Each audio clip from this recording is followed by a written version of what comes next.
Vous le savez peut-être, ou pas encore, mais le réseau de gaz français, c'est l'un des plus grands d'Europe. Il n'est pas seulement fiable et sécurisé, il est aussi ultra flexible. Et comme on l'a vu dans l'épisode précédent, il s'est adapté pour faire circuler du gaz vert, mais aussi à la demande, qui varie selon les saisons. Il permet donc de répondre aux pics de consommation en période de grand froid et de stocker l'énergie quand les températures augmentent. Aujourd'hui, on va voir concrètement comment le réseau fait preuve d'adaptabilité et de résilience. Bon, ok, j'ai eu un petit peu de mal à le dire, mais vu que c'est important, faut que je m'applique. C'est-à-dire comment il s'adapte aux énergies renouvelables et à la demande, à moindre coût, tout en remplissant son rôle essentiel, distribuer du gaz en toute sécurité. Alors, qu'est-ce qui rend le réseau aussi adaptable? L'explication, c'est maintenant. Le réseau de gaz couvre l'ensemble du territoire français. Il s'étend sur tout le territoire avec plus de 200 000 km de tuyaux. Chaque année, GRDF investit près d'1 milliard d'euros pour le réseau et ses supports essentiels à l'approvisionnement en gaz des consommateurs. On renouvelle les tuyaux, on effectue les raccordements et on veille en permanence à leur bon fonctionnement. Le réseau s'adapte aussi pour accueillir les énergies renouvelables. Le gaz vert y circule déjà et d'ici 2050, l'objectif est d'avoir 100% de gaz vert dans le réseau. Les infrastructures sont aussi capables d'accueillir d'autres gaz renouvelables, comme l'hydrogène. Il permet aussi de stocker le gaz pour mieux gérer les fluctuations de consommation. Et quelle que soit la saison, il ajuste son débit pour répondre aux besoins, été comme hiver. Un réseau flexible, durable, prêt à répondre aux besoins d'énergie de demain et dont les émissions de gaz à effet de serre diminuent d'année en année grâce aux objectifs de décarbonation de GRDF. Bon, vous avez saisi l'idée ? Maintenant, direction le Blanc-Mesnil, en Seine-Saint-Denis, pour visiter une agence d'intervention et un bureau d'exploitation de GRDF.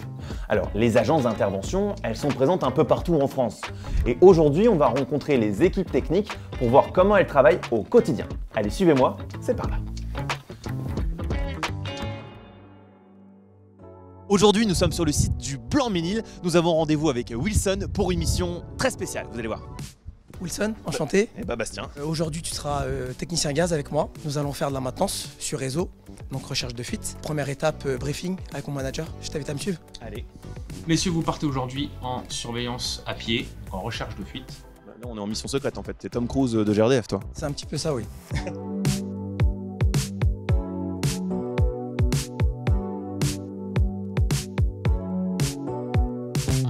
Du coup, les appareils sont paramétrés. On y va, c'est parti. Allez, mission recherche de fuite. Via le logiciel, on a le visu sur le réseau et on passe sur les failles qu'on peut apercevoir sur le sol pour détecter une fuite de gaz. Tiens, voilà Bastien, nous avons une notification, c'est rouge. On vient de détecter une fuite. Mais ça va, c'est pas dangereux pour l'instant. Bah, les valeurs sont faibles, on saura après l'investigation.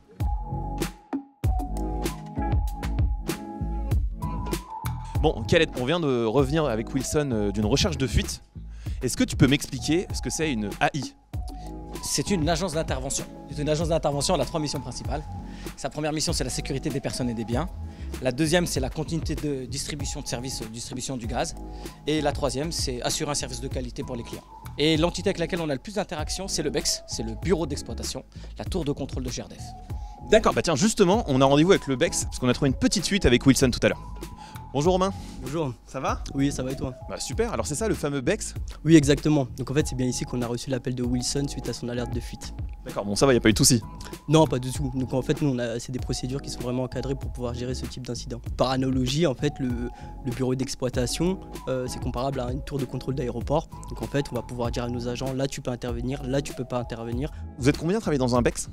Donc dans un BEX, on est le chef de BEX, 4 chefs d'exploitation et 4 assistants chefs d'exploitation.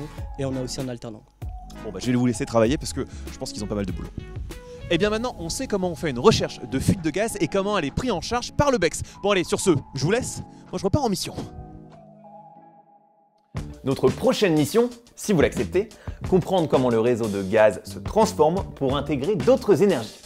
Et pour cela, j'ai envoyé mes collègues Ava et Pauline à l'inauguration de la plateforme hydrogène d'Énergie Formation. Elles ont rencontré Thomas Muller, directeur hydrogène chez GRDF, et Stéphane Doisteau, directeur d'Énergie Formation. Ils leur ont expliqué comment le réseau s'adapte à l'arrivée de l'hydrogène, un gaz qui peut jouer un rôle important dans la transition énergétique.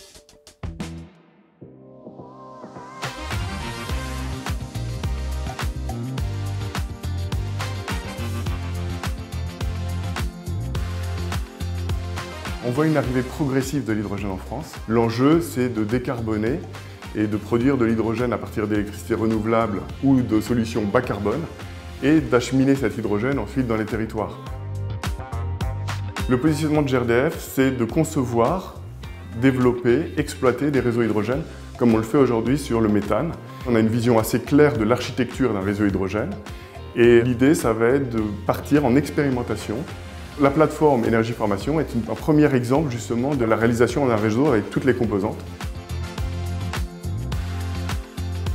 Cette plateforme elle a 3 missions. La première, c'est d'expérimenter et d'apprendre, et notamment le fait d'avoir conçu cette plateforme-là, de l'avoir réalisée, ça a fait partie de notre apprentissage pour pouvoir ensuite réaliser la deuxième mission de cette plateforme qui est de former les acteurs de la filière, les futurs concepteurs, ceux qui vont construire les réseaux de distribution et puis ceux qui vont ensuite les opérer, les exploiter, les maintenir.